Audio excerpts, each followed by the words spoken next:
in search of God. And we go off to Yorkshire and Star Trek 5, The Final Frontier, wherein the usual beloved gang of aged Trekkies, most of them now surely old enough to have collected their galactic bus passes, are forced to boldly go where even they have never dreamed of going before, to heaven. Heaven apparently is to be found on a planet beyond the Trekkies' own galaxy, and they have to go there because the whole crew, Spock and Scotty, McCoy and Uhura, and Uncle Jim Kirk and all, have been shanghaied by Spock's half-brother, played by Lawrence Luckinbill, who has reasons of his own for wanting to buttonhole God. Naturally, this voyage is fraught with dangers. Those reliable heavies, the Klingons, turn up, their foreheads, as ever, laced up like old-fashioned rugby balls to give the Enterprise a hard time. "Captain, there's a Klingon ship only 8,000 Kelly cans away." At least I think those were Kelly cans. Not that it would have mattered if they'd been jerry cans, because Kirk, as always, is equal to any emergency. Uhura, come on down. Roger, coming in.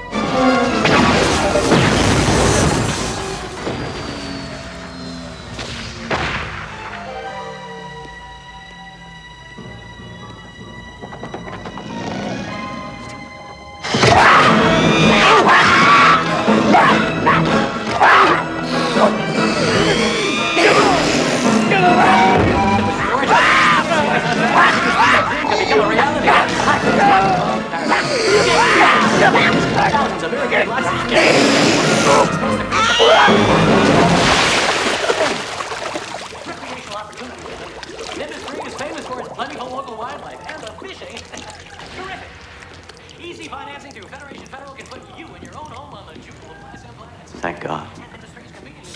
Please cooperate.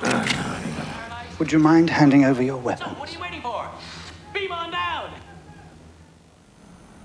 Golly, all that action and hardly a hair of his Irish jig out of place. What a man. Well, as directed and partly written by William Shatner, The Final Frontier is the weakest of the Star Trek movies. The thrills are not as thrilling and the effects not as effective as they used to be, though I expect devoted Trekkies will accept it happily enough.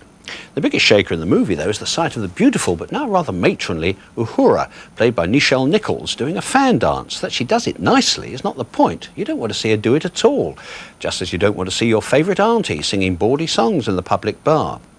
Incidentally, Jim Kirk, who started Star Trek 3 as an admiral and was demoted to captain at the end of Star Trek 4, still hasn't got his rank back.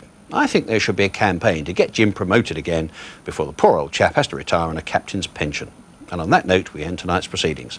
Next week...